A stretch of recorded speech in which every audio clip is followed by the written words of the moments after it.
This is hard. Sitting here, alone, under this light, it's almost too much. I can feel my heartbeat echoing through the silence of this room, each thud a reminder of how deeply rooted these secrets have become. For years I've carried them, hidden beneath layers of smiles and small talk, tucked away behind closed doors where no one could see. But now they're spilling out before me, raw and unfiltered, like open wounds demanding attention. My name is Rachel, and tonight I'm going to confess something I never thought I'd say aloud. Addiction doesn't always look like what you imagine. It isn't just bottles of liquor or needles. Sometimes it hides in plain sight, disguised as habits so subtle you don't even realize they control your life until it's too late. Social media was supposed to be harmless, wasn't it? Just another way to stay connected, share moments, keep up with friends. At least, that's what I told myself when I first downloaded those apps. But somewhere along the line, it stopped being about connection and started becoming something else entirely. It became a compulsion, a need so fierce it consumed hours of every day. Every notification ping sent adrenaline coursing through my veins. Every scroll brought temporary relief, followed by crushing disappointment when nothing truly satisfied. And yet I couldn't stop. Even during meetings at work, while cooking dinner, or lying next to my partner in bed, I found myself reaching for the phone again and again. It wasn't just curiosity anymore. It felt like survival. Like if I didn't check Instagram or refresh Twitter one more time, I'd miss something vital, something essential to my existence. But the truth is, all those likes and comments weren't filling any void. They were creating one. Food has always been my comfort. Growing up, there was never enough love or stability in our house, but there was always cake after dinner. Birthday cakes, holiday pies, midnight snacks stolen from the pantry. It wasn't just sustenance, it was solace. As an adult, though, that comfort turned into chaos. On bad days, and there were many, I would turn to food not because I was hungry, but because I needed to fill some other kind of emptiness inside me.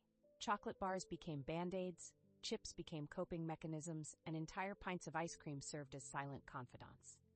No one ever questions why you eat, do they? They assume it's normal, natural.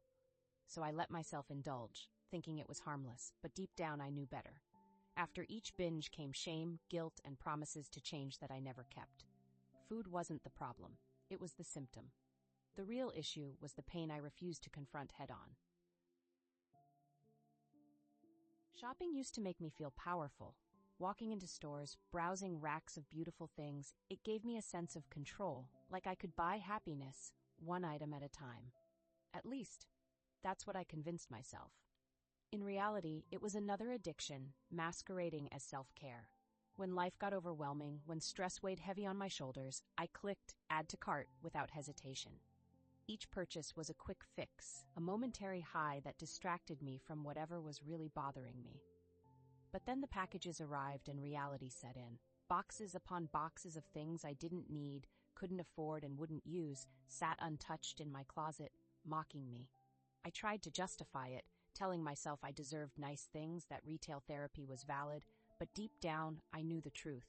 I wasn't shopping to improve my life. I was running away from it.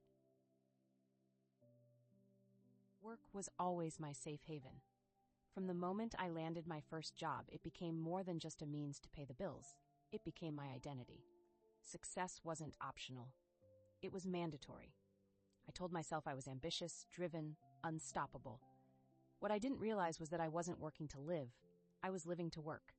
Every email answered at midnight, every project completed ahead of schedule, every promotion earned felt like validation. But beneath the accolades lay a darker truth. I was addicted to the grind. Staying late at the office wasn't about dedication.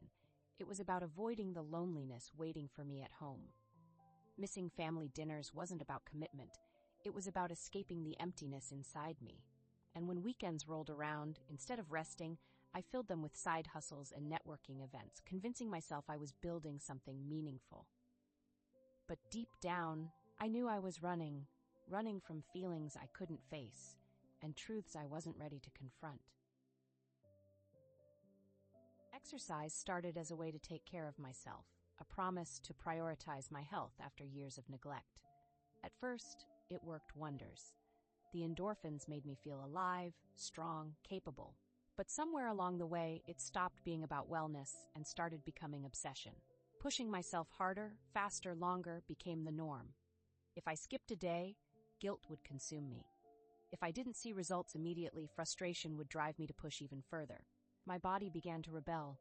Aches turned into injuries, fatigue became chronic, but I ignored the warnings, convinced that discipline was worth the cost.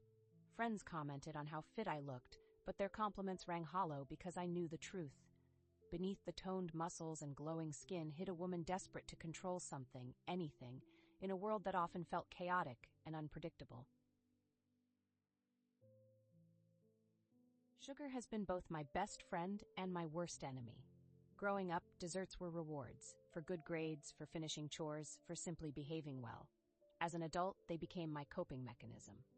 On days when life felt unbearable, a piece of cake or a handful of candy offered instant relief. But relief quickly turned into reliance. Without realizing it, I built my days around sugar fixes.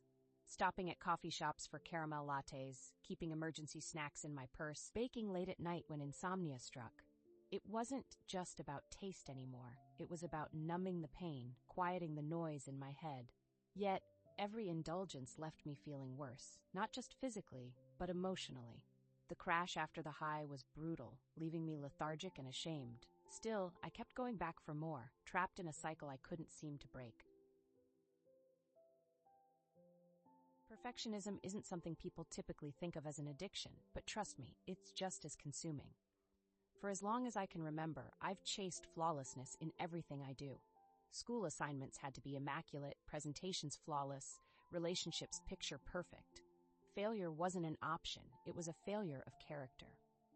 Over time, this need for perfection seeped into every aspect of my life. My planner became my Bible, dictating not just my schedule but my worth.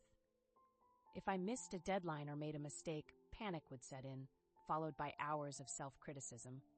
Even achievements felt tainted unless they met impossibly high standards. People admired my dedication, but what they didn't see was the toll it took. The sleepless nights, the constant anxiety, the fear of being exposed as inadequate. Perfectionism wasn't making me better, it was breaking me. I've always prided myself on being there for others. Whether it was comforting a friend during tough times or supporting my partner through challenges, helping people gave me purpose. But somewhere along the line, caring for others became my primary focus, to the detriment of my own well-being. I poured all my energy into fixing their problems, believing that if I could make them happy, I'd finally feel complete. Their struggles became mine. Their pain, my responsibility. Saying no felt selfish, setting boundaries impossible. I convinced myself that sacrificing my needs was noble, that love meant putting everyone else first. But the truth is, I was seeking validation in their happiness, filling a void within myself by ensuring others were okay. Codependency wasn't love. It was a mask for insecurity, a way to avoid confronting my own fears and desires.